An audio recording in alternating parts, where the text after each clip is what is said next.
46th gene key, a science of luck. Programming partner, 25th gene key. Codon ring, the ring of matter. 18, 46, 48, 57. Physiology, blood. Amino acid, alanine.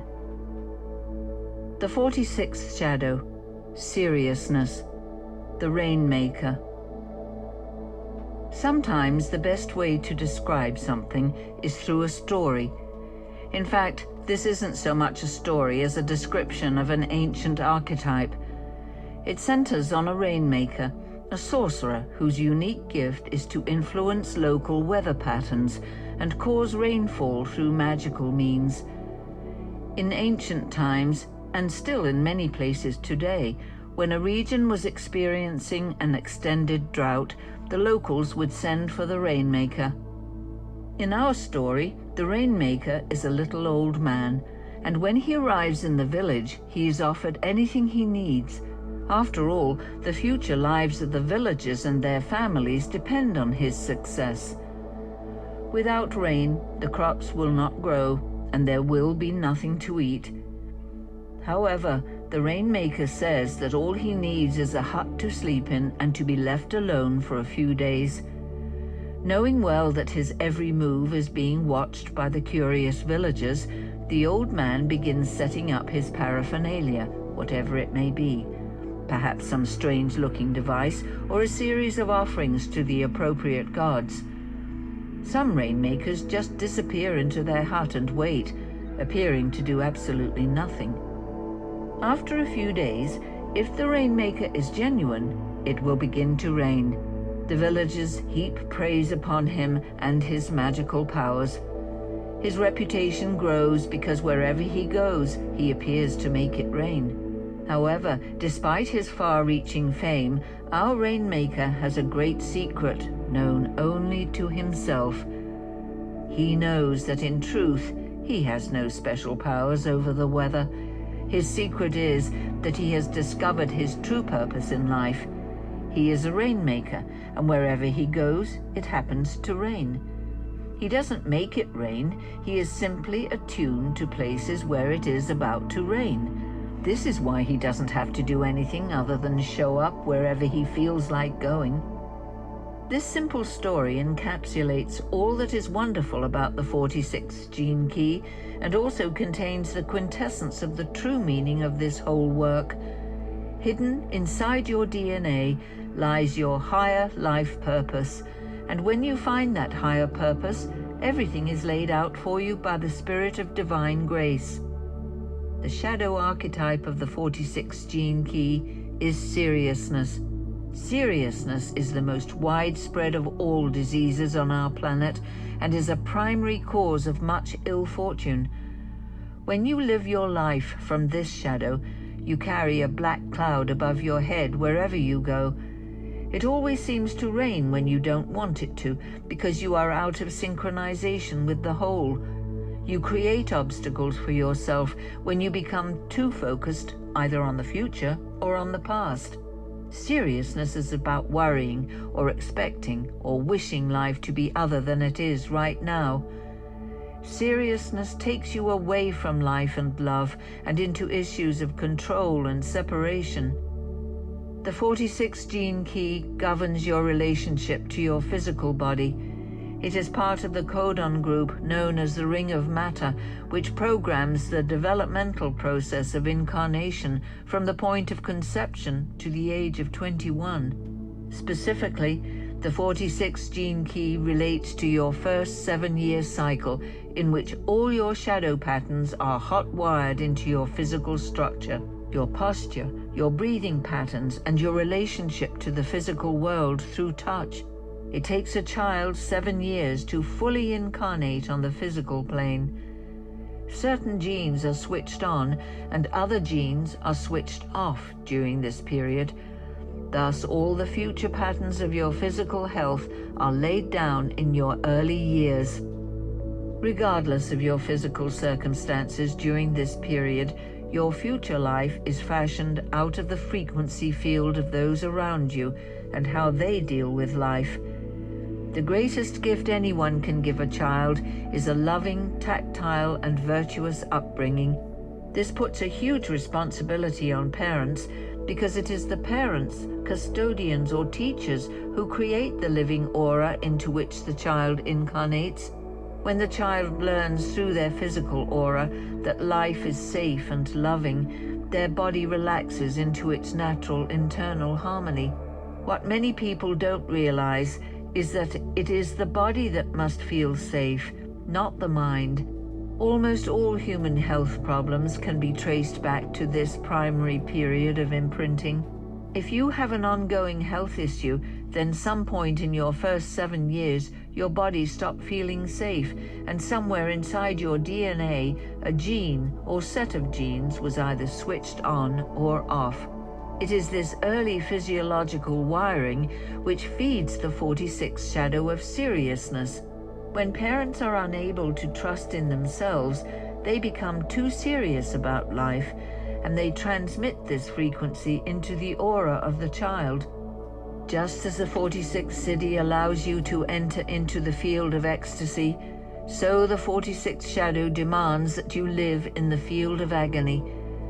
At low frequencies, you live as though you were submerged in matter, unable to access the joys and beauties of the spirit.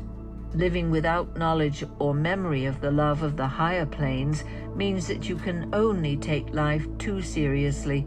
There are even those who take the spiritual path too seriously, and no matter how impressive their achievements, you can see from their faces that they lack the true radiance that comes from living a lighter, more carefree life. As we have seen, the 46th shadow programs the way your body feels through the way your parents felt about their bodies. Unless your parents were firmly anchored in the spirit of self-love, they could not help but transfer their seriousness onto you as a child. Parenting at a low frequency always involves conditioning through control, whether conscious or unconscious. We want our children to be happy, but we do not know how to be happy ourselves. In fact, the freedom and spontaneity of our children is a constant reminder of the depth of our own conditioning and unhappiness. This is one reason why modern parents find it so hard to be parents. They have forgotten how to be happy deep within their bodies. In truth, they have forgotten how to play. The formula for a wonderful life is so simple. Tread lightly and don't worry so much. Life will take you where it wants you to go, but we humans tend to live in our minds rather than in each present moment, and our minds always live within time.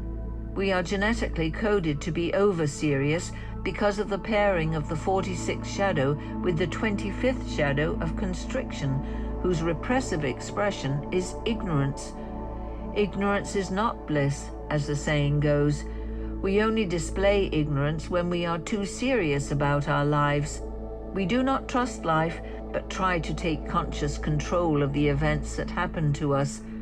It is our ignorance of how easy life really is that prevents us from enjoying the fruits of the 46th gift, which, as we will learn, are manifold. Repressive nature, frigid. All repressive natures are in one sense or another frozen. Frigidity here is used not so much in the sexual sense, but in a much broader context to describe the freezing of one's sensuality. These people hide from life out of fear of their own bodies. If you do not like your body, your vital energy turns sour. Such people lose touch with the juiciness of life. You can see this reflected in their lifestyle, clothes, and particularly in their faces, which manifest their fear through a permanently pinched expression. When such people begin to enjoy the beauty of being in their body rather than worrying about what they look like, they release the inner warmth buried deep within, and their whole being begins to thaw.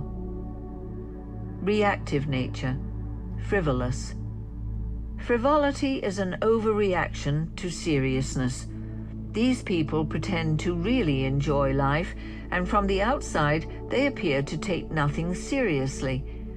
However, if you scratch the surface of such a person, you will soon find that they are in fact highly emotionally reactive and harbor a huge amount of anger. This anger will explode sooner or later because these people have an investment in being seen as light-hearted, laid back, and jovial.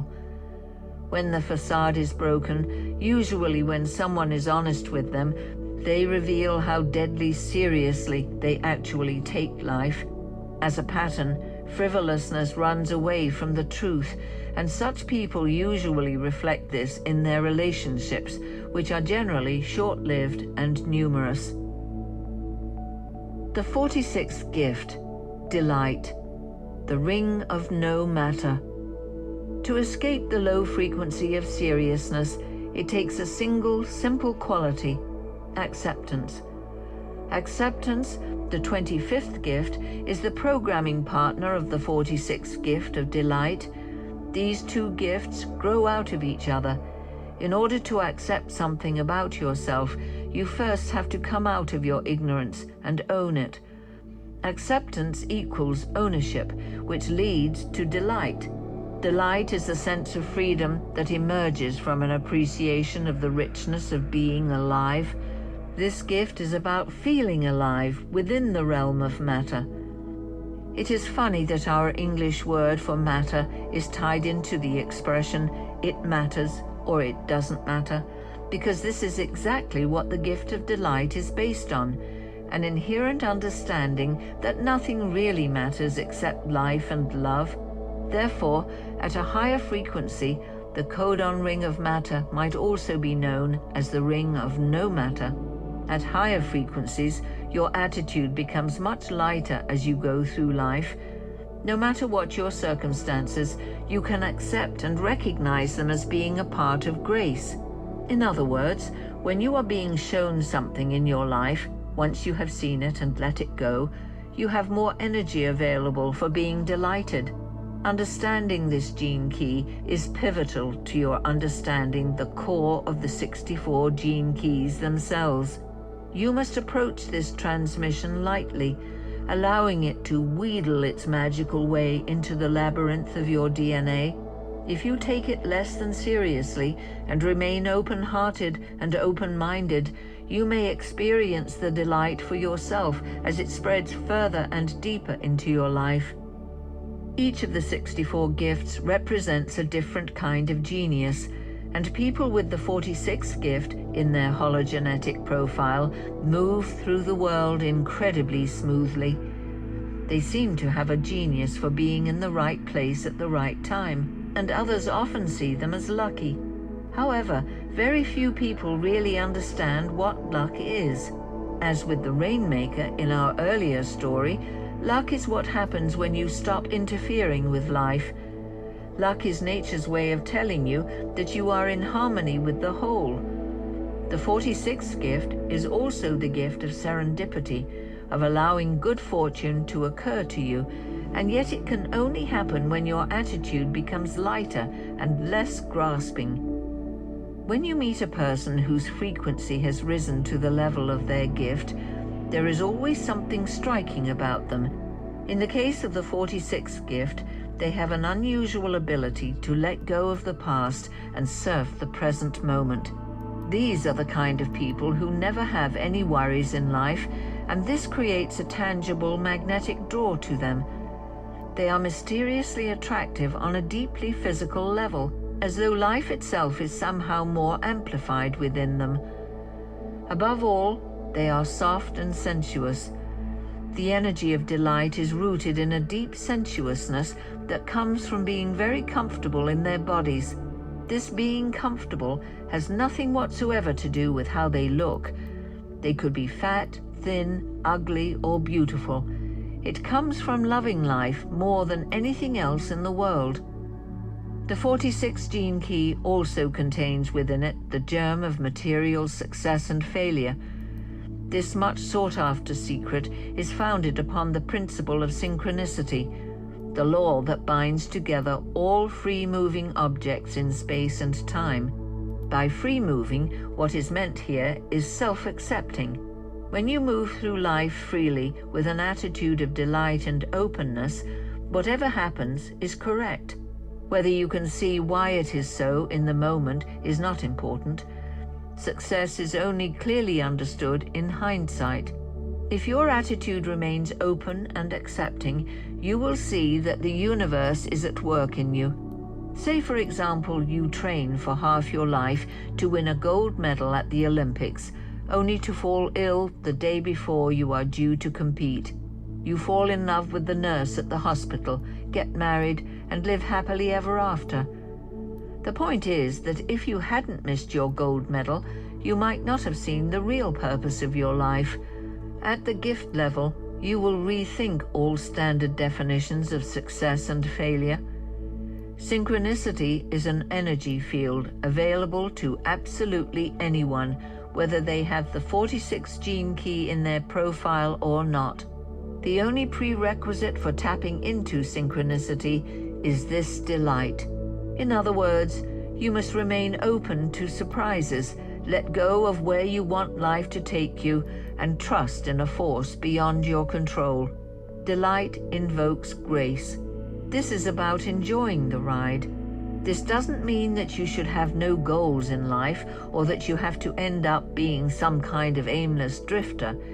It means you hold your goals so lightly that they can be dropped if necessary at any point. To have your dreams come true in life, you have only to remember this one thing: stop being so serious. The 46th Siddhi, Ecstasy, the orgasmic inner world. The 46th Siddhi is one of those siddhis that really is challenging to put into words. Ecstasy is not a word that most people consider when they think of themselves and their own lives. And yet, it is this block at the mental level that keeps you at a frequency far from ecstasy. That is the trick with these words for the siddhis. If you can open your heart to receive the frequencies they represent, the frequencies begin to seek you out. Siddhic states are all a matter of magnetism. You have to expand yourself far enough to become one pole of the energy field, to be the negative pole or the attractor. This is exactly what we humans are, receiving dishes for universal frequencies. If you can expand your consciousness far enough, then the highest frequencies actually descend into you. Ecstasy is the highest frequency of the 46 gene key, and it occurs only through the heart. It is, in fact, the true nature of humanity. At this level of consciousness, which is really beyond all levels, the ecstatic realization of your true nature is so strong that it silences your mind the moment it is no longer needed. You may think it is impossible for a normal person to live in a state of ecstasy and function in the world. Not true at all. Ecstasy is your state whenever your mind comes to complete rest. In other words, as soon as your mind is required in the world, the ecstatic state fades into the background and your activity moves to the foreground. Then, as soon as your activity is complete, the ecstatic state returns. In this state, your mind is as silent as your life path dictates. People who manifest this siddhi cannot go unnoticed in the world. There are siddhis that can be hidden from most people's awareness, but the 46th Siddhi is not among them. The jacuzzi of love that swirls around these people is so tangible that it can even be felt by people of the densest frequency. If you are highly developed in your own frequency, you can physically feel such a person's aura from miles away. People who manifested this ecstatic siddhi in the past have left its imprint in the place where they lived, even though they may have passed away hundreds or thousands of years ago. It is not that this 46th Siddhi is any more powerful than any other Siddhi, because in essence they are all the same, but that this manifestation of divine consciousness lies so close to the physical realm and emerges so strongly through the physical body. The purpose of the ring of matter is to be penetrated completely by the spirit. When this occurs, ecstasy is the organic result. Children who are brought into this world surrounded by the energy of delight are children who need never leave the state of ecstasy. Ecstasy also comes in waves, in orgasms that travel through the noosphere or universal quantum field in which we live. The more people who experience such orgasmic energy coursing through their higher bodies, the more our planet will be transformed. One day, very soon, entire communities around the world will experience group awakenings in this orgasmic way. The orgasmic energy will actually pass like a wave through the fractal lines of humanity. There is actually no work more important on this earth than play. When we become truly playful, we reshape the nature of our collective reality. This is the great truth of the 46th Siddhi, and is its vast importance to today's modern, over-serious world. Only ecstasy can silence the mind. Only ecstasy can solve the problems of the world. Only ecstasy can lead to world peace and universal love. Those who have allowed themselves to be overcome by the 46th Siddhi are so overflowing with their own ecstasy that they rarely have been able to find words for their experience. Those who have found words have nearly always spoken in poetry, which is the language of love. Such men and women, the ecstatics, have not always found it necessary to remove themselves from the world, but have found their love within the world of ordinary life. The 46th Siddhi revels in the experience of the marketplace, the family, and the ordinariness of the world. These people do not really care what happens to them, because the heart makes none of the distinctions that the mind makes. Like a swallow darting about the skies, the heart swoops down upon life, playing and delighting with every waking moment and experimenting with every conceivable experience it can find. The heart doesn't care a tick about success or failure, past or future, life or death. It knows only that it is alive and beating right now, and that realization floods the being with the sweet liquid wine of ecstasy. Your ability to attune to the ecstatic nature of your body depends upon your ability to let go of your mind and open your heart. It depends upon how grateful you feel towards existence for giving you this body and the experience of being alive. If you have felt this ecstatic feeling even once in your life, then you can recreate it.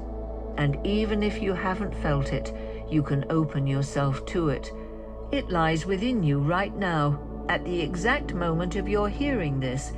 It will always remain with you, waiting quietly within the very ventricles of your physical heart. All you have to do is invite it back into your life.